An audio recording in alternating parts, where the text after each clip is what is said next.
Wesley students, Wesley parents, hope you're having an awesome Thursday, a great red letter day. And yeah, that you just enjoy a day off and spend some time with your family and spend some time resting and relaxing.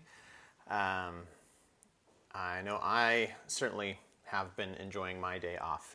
So anyway, don't want to keep you waiting. We are starting or continuing again Prince Caspian.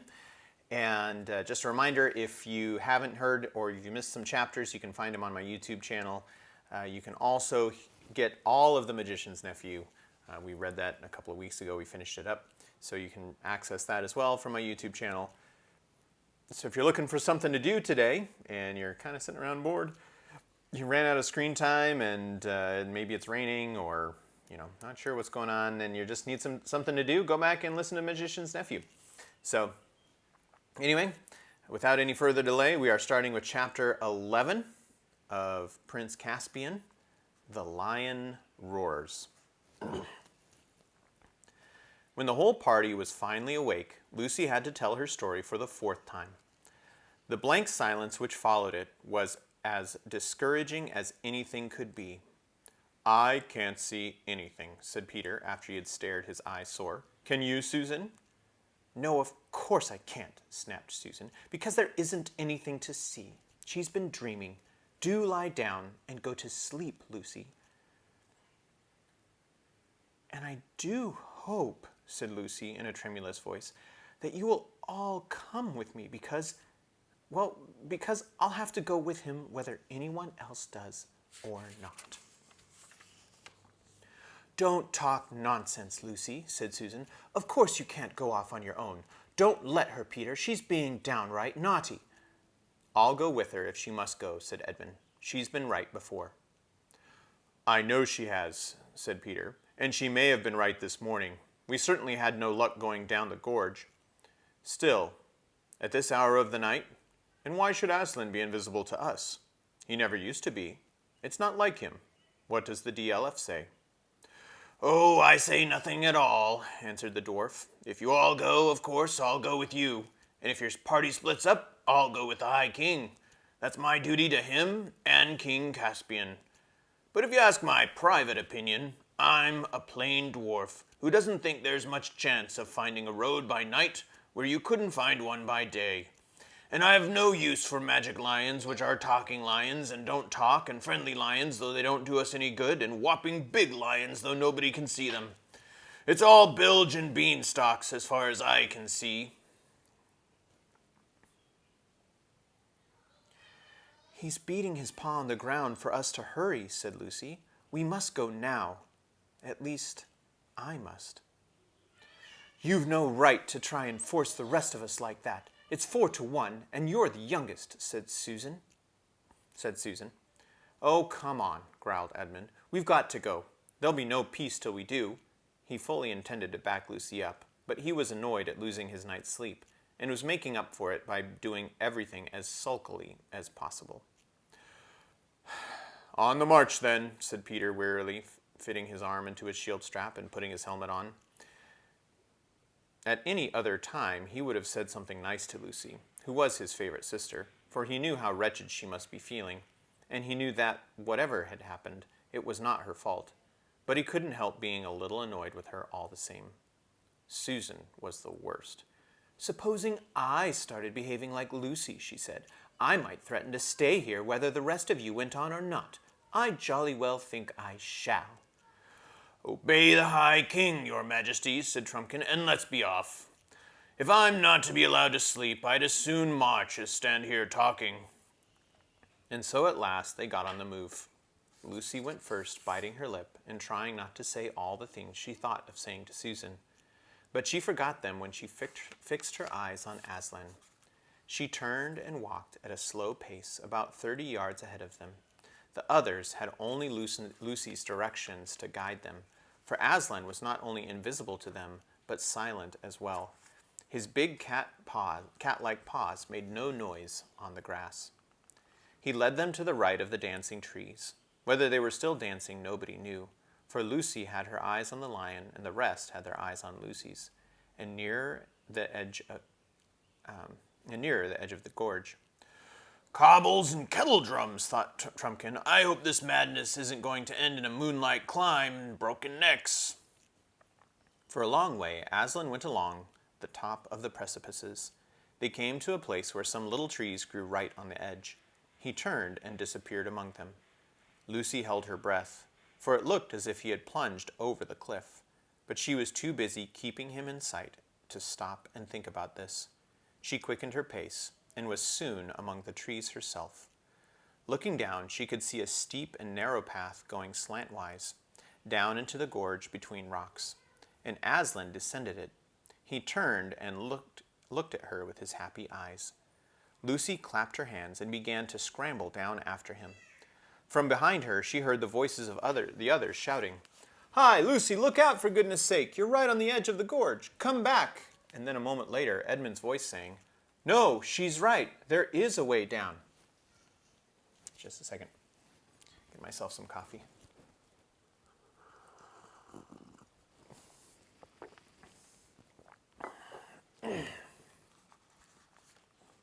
Halfway down the path, Edmund caught up with her.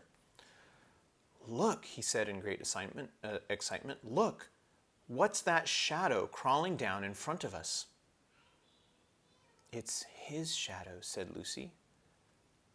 "I do believe you're right, Lou," said Edmund. "I can't think how I didn't see it before. But where is he?" "With his shadow, of course. Can't you see him?" "Well, I almost thought I did, for a moment. It's such a rum light." "Get on, King Edmund, get on," came Trumpkin's voice from behind and above. And then, farther behind and still nearly at the top, Peter's voice saying, "Oh, buck up, Susan. Give me your hand. Why, a baby could get down here. And do stop grousing." In a few minutes, they were at the bottom, and the roaring of water filled their ears. Treading delicately, like a cat, Aslan stepped from stone to stone across the stream. In the middle, he stopped, bent down to drink, and as he raised his shaggy head, dripping from the water, he turned to face them again. This time, Edmund saw him. "Oh, Aslan!" he cried, darting forward, but the lion whisked round and began padding up the slope on the far side of the rush. "Peter! Peter!" cried Edmund. "Did you see?" "I saw something," said Peter, "but it's so tricky in this moonlight. On we go, though, and 3 cheers for Lucy. I don't feel half so tired now, either." Aslan, without hesitation, led them to their left, farther up the gorge. The whole journey was odd and dreamlike. The roaring stream, the wet gray grass, the glimmering cliffs which they were approaching, and always the glorious, silently pacing beast ahead. Everyone, except Susan and the dwarf, could see him now. Presently, they came to another steep path, up the face of the farther precipices. These were far higher than the ones they had just descended, and the journey up them was a long and tedious zigzag. Fortunately, the moon shone right above the gorge, so that neither side was in shadow. Lucy was nearly blown when the tail and hind legs of Aslan disappeared over the top, but with one last effort she scrambled after him and came out, rather shaky-legged and breathless, on the hill they had been trying to reach ever since they left Glasswater. The long, gentle slope, heather and grass, and a few very big rocks that shone white in the moonlight, stretched up to where it vanished in a glimmer of trees about half a mile away. She knew it. It was the hill of the stone table. With a jingling of mail, the others climbed up behind her. Aslan glided on before them, and they walked after him. "Lucy," said Susan in a very small voice. "Yes," said Lucy. "I see him now. I'm sorry." "That's all right. But I've been far worse than you know. I really believed it was him. Yesterday, when you warned us not to go down to the fir wood. And I really believed it was him tonight when you woke us up. Deep down inside, or I could have if I'd let myself. But I just wanted to get out of the woods. And, I don't know. And whatever am I to say to him?" "Perhaps you needn't say much," suggested Lucy.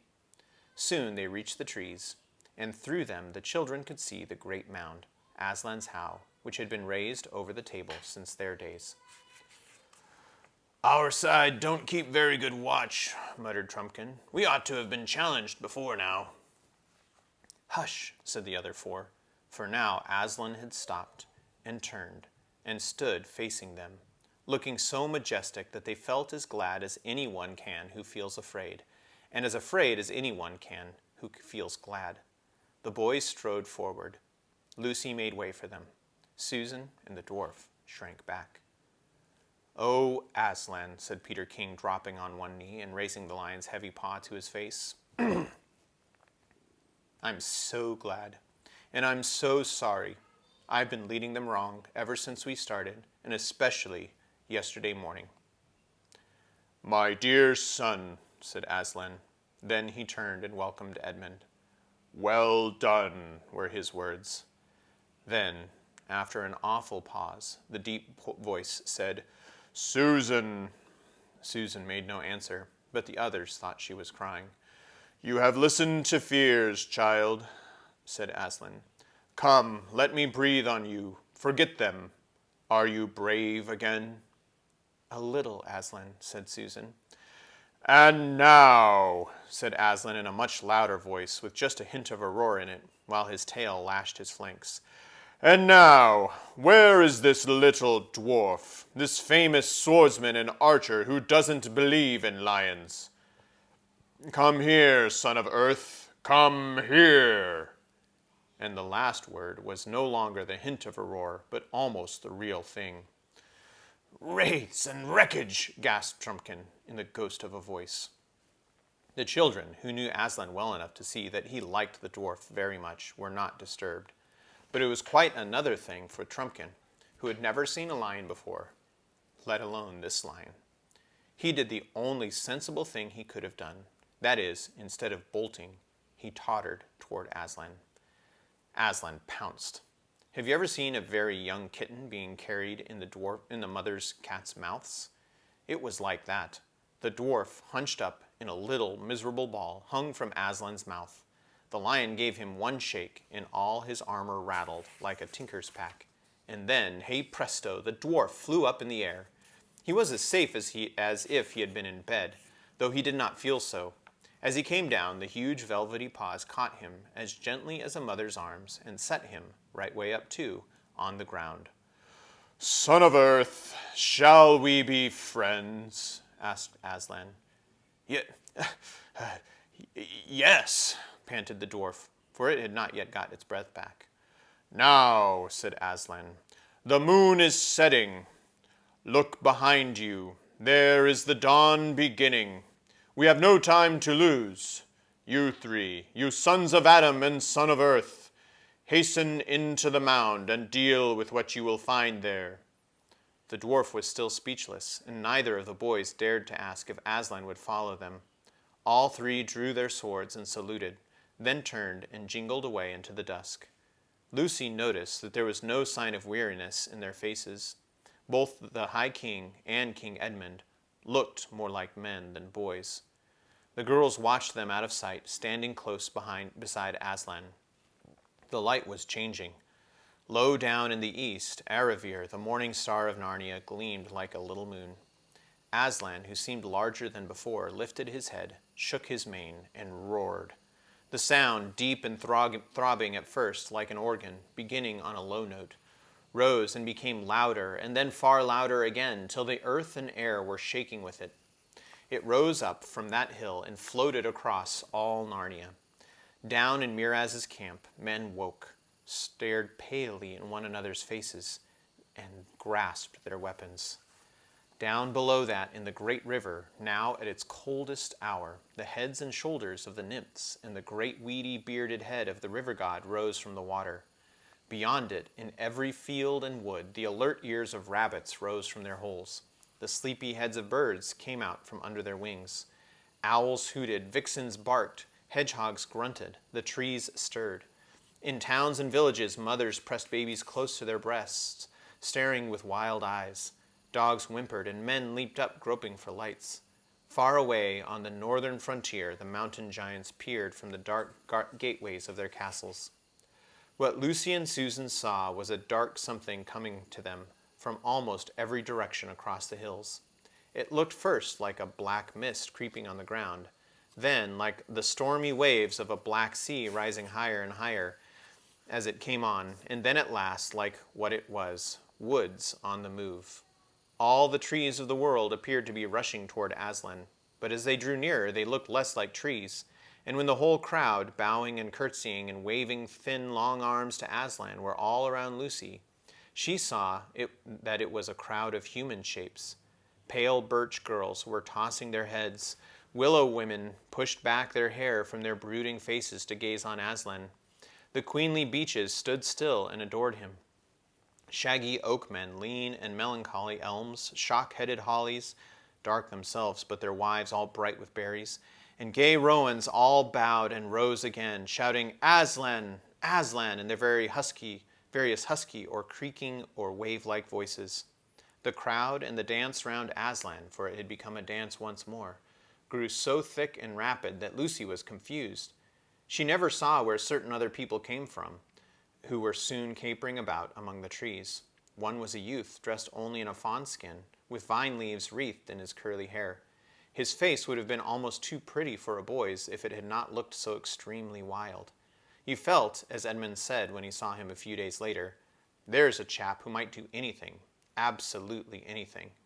He seemed to have a great many names. Bromius, Bacerus, and the Ram were three of them. There were a lot of girls with him as wild as he. There was even, unexpectedly, someone on a donkey, and everybody was laughing, and everybody was shouting, You on, you! Is it a romp, Aslan? Cried the youth, and apparently it was, but nearly everyone seemed to have a different idea as to what they were playing. It may have been Tig, but Lucy never discovered who was it. It was rather like blindsman buff, only everyone behaved as if they were blindfolded. It was not unlike Hunt the Slipper, but the slipper was never found. What made it more complicated was that the man on the donkey, who was old and enormously fat, began calling out at once, Refreshments! Time for refreshments! And falling off his donkey and being bundled onto it again by the others, while the donkey was under the impression that the whole thing was a circus, and tried to give a display of walking on its hind legs. And all the time there were more and more vine leaves everywhere. And soon, not only leaves, but vines. They were climbing up everything. They were running up the legs of the tree people and circling around their necks. Lucy put up her hand to push back her hair and found she was pushing back vine branches. The donkey was a mass of them. His tail was completely entangled, and something dark was nodding between his ears. Lucy looked again and saw it was a bunch of grapes. After that, it was mostly grapes, overhead and underfoot and all around. Refreshments! Refreshments! Roared the old man. Everyone began eating, and whatever hothouses your people may have, you have never tasted such grapes. Really good grapes, firm and tight on the outside, but bursting into cool sweetness when you put them into your mouth, were one of the things the girls had never had quite enough of before. Here, there were more than anyone could possibly want, and no table manners at all. One saw sticky and stained fingers everywhere. And, though mouths were full, the laughter never ceased, nor the yodeling cries of, You on, you woo! Till all of a sudden everyone felt at the same moment that the game, whatever it was, and the feast ought to be over. And everyone flopped down breathless on the ground and turned their faces to Aslan to hear what he would say next. At that moment the sun was rising, and Lucy remembered something and whispered to Susan, I say, Sue, I know who they are. Who? The boy with the wild face is Bacchus, and the old one on the donkey is Silenus. Don't you remember Mr. Tumnus telling us about them long ago? Yes, of course, but I say, Lou. What? I wouldn't have felt safe with Bacchus and all his wild girls if we'd met them without Aslan. I should think not, said Lucy. And that's the end of chapter 11. Have a great rest of your holiday. We'll see you again tomorrow for Friday's Read Aloud.